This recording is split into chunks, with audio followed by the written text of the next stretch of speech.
നമസ്കാരം. ശബരിമല ക്ഷേത്രത്തിലെ സ്വർണ്ണപ്പാളികൾ കവർന്നതുമായി ബന്ധപ്പെട്ട കേസ് കേരള രാഷ്ട്രീയത്തിലും വിശ്വാസികൾക്കിടയിലും വലിയ പ്രകമ്പനങ്ങളാണ് ഇപ്പോൾ സൃഷ്ടിച്ചുകൊണ്ടിരിക്കുന്നത്. തന്ത്രി കണ്ഠർ രാജീവരുടെ ചെങ്ങന്നൂരിലെ വസതിയിൽ പ്രത്യേക അന്വേഷണ സംഘം നടത്തിയ 8 മണിക്കൂർ നീണ്ട മിന്നൽ പരിശോധന ഈ കേസിലെ നിർണായകമായ ഒരു ഘട്ടത്തെയാണ് അടയാളപ്പെടുത്തുന്നത്.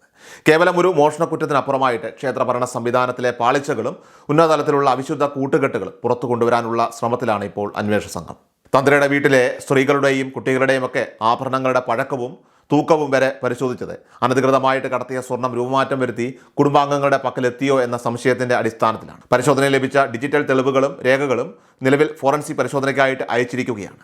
അന്വേഷണത്തിന്റെ മുന തന്ത്രിയിലേക്ക് നീളുമ്പോഴും ഇതിന് പിന്നിൽ അതിശക്തമായ ഒരു രാഷ്ട്രീയ ബാന്ധവം ഉണ്ടെന്ന സൂചനകളാണ് അണിയറയിൽ നിന്നും ഇപ്പോൾ പുറത്തു വരുന്നത്. ശബരിമലയിലെ ഭരണകാര്യങ്ങൾ നിയന്ത്രിക്കുന്ന ദേവസ്വം ബോർഡിലെ രാഷ്ട്രീയ നോമിനികൾക്കും ഭരണകക്ഷിയിലെ ചില പ്രമുഖ നേതാക്കൾക്കും ഈ സ്വർണ്ണ ഇടപാടുകളിൽ പങ്കുണ്ട് എന്ന ആരോപണം പ്രതിപക്ഷം ശക്തമാക്കിയിട്ടുണ്ട്. SIT ശേഖരിച്ച മൊഴികളിൽ സംസ്ഥാന രാഷ്ട്രീയത്തിലെ വമ്പൻ സ്രാവുകളുടെ പേരുകൾ ഉൾപ്പെട്ടിട്ടുണ്ടോ എന്നതാണ് ഇപ്പോൾ പൊതുസമൂഹം ഉറ്റുനോക്കുന്ന പ്രധാന കാര്യം. അന്വേഷണം നിഷ്പക്ഷമായി തന്നെ മുന്നോട്ട് പോയാൽ ഭരണകൂടത്തിന് തന്നെ തലവേദനയാകുന്ന പല വെളിപ്പെടുത്തലുകളും ഉണ്ടാകാൻ സാധ്യതയുള്ളതിനാൽ തന്നെ ഈ കേസ് അട്ടിമറിക്കപ്പെടാൻ സാധ്യതയുണ്ടെന്ന ആശങ്കയും ഇപ്പോൾ പരക്കെയുണ്ട്. തന്ത്രിയെ മാത്രം പ്രതിക്കൂട്ടിലാക്കി രാഷ്ട്രീയ നേതാക്കളെ രക്ഷിക്കാനുള്ള നീക്കമാണോ ഇത് എന്ന ചോദ്യവും ഇപ്പോൾ സജീവമാണ്.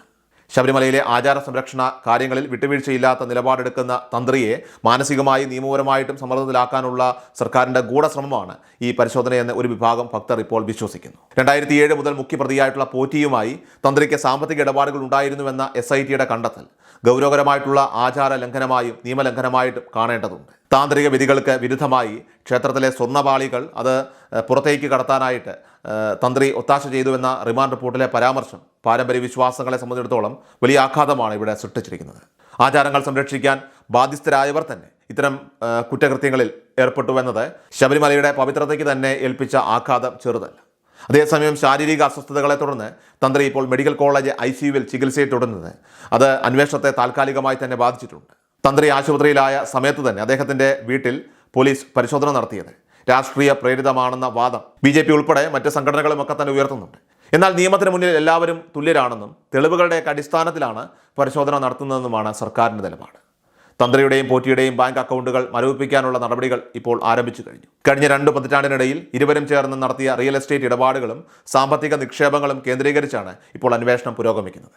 ഇത് സംബന്ധിച്ച വ്യക്തമായ വിവരങ്ങൾ ശേഖരിക്കാൻ പ്രത്യേക സാമ്പത്തിക കുറ്റാന്വേഷണ വിഭാഗത്തിൻ്റെ സഹായവും തേടിക്കഴിഞ്ഞു. ശബരിമലയിലെ സ്വർണ്ണാഭരണങ്ങളുടെയും മറ്റ് അമൂല്യ വസ്തുക്കളുടെയും ഒക്കെ തന്നെ സ്റ്റോക്ക് രജിസ്റ്ററുകളിൽ കാലങ്ങളായിട്ട് കാണപ്പെടുന്ന പൊരുത്തക്കേടുകൾ ക്രമക്കേടുകളൊക്കെ തന്നെ ഈ കേസിലൂടെ വീണ്ടും ചർച്ചാ വിഷയമായി മാറിയിരിക്കുകയാണ്. ദേവസ്വം ബോർഡിൻ്റെ ഭരണം ഇടതുപക്ഷ സർക്കാർ നിശ്ചയിക്കുന്ന സമിതിയുടെ കൈപ്പിടിയിലായതുകൊണ്ട് തന്നെ അവിടെ നടക്കുന്ന ഏത് ക്രമക്കേടും പാർട്ടിയുടെ ധാർമ്മിക ഉത്തരവാദിത്തമായി മാറുന്നതാണ്. സ്വർണത്തിൻ്റെ കണക്കിൽ വന്ന കുറവ് പരിഹരിക്കാൻ മുൻകാലങ്ങളിൽ നടന്ന ശ്രമങ്ങൾ വേണ്ടത്ര ഫലപ്രദമായിരുന്നില്ല എന്നത് CAG റിപ്പോർട്ടുകളിൽ മുൻപും പരാമർശിക്കപ്പെട്ടിരുന്നു. നിലവിലെ അന്വേഷണം ആ പഴയ പൊരുത്തക്കേടുകളിലേക്കും ക്രമക്കേടുകളിലേക്ക് വിരൽ ചൂണ്ടുകയാണ്. പോലീസിന് ലഭിച്ച പുതിയ വിവരങ്ങൾ ശരിയാണെങ്കിൽ ക്ഷേത്രത്തിലെ അമൂല്യ നിധിശേഖരത്തിൽ നിന്നും വലിയൊരു ഭാഗം കാലക്രമേണ അപ്രത്യക്ഷമായിട്ടുണ്ടെന്ന ഞെട്ടിപ്പിക്കുന്ന സത്യമായിരിക്കും ഇനി കേരളം കേൾക്കേണ്ടി വരുന്നത്.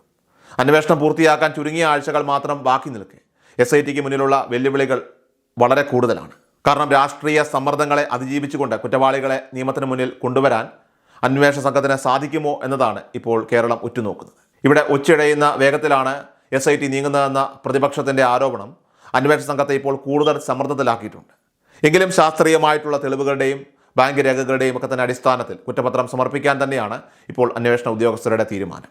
ശബരിമലയുടെ പവിത്രതയെയും അയ്യപ്പ ഭക്തരുടെ വിശ്വാസത്തെയും തകർക്കുന്ന രീതിയിൽ സ്വർണ്ണ കവർച്ചയിൽ പങ്കാളികളായവർ എത്രയും വേഗം അത് എത്ര വലിയ ഉന്നതരായാലും അവർ ശിക്ഷിക്കപ്പെടണമെന്ന വികാരം തന്നെയാണ് ഇപ്പോൾ കേരളത്തിൽ ശക്തമായിട്ടുള്ളത്. ഏതായാലും വരും ദിവസങ്ങളിൽ പുറത്തു വരാനിരിക്കുന്ന തെളിവുകൾ, വെളിപ്പെടുത്തലുകൾ, അറസ്റ്റുകൾ അത് കേരള രാഷ്ട്രീയത്തിൻ്റെ ഗതി മാറ്റാൻ പോന്നവയാണ് എന്ന കാര്യം ഉറപ്പാണ്.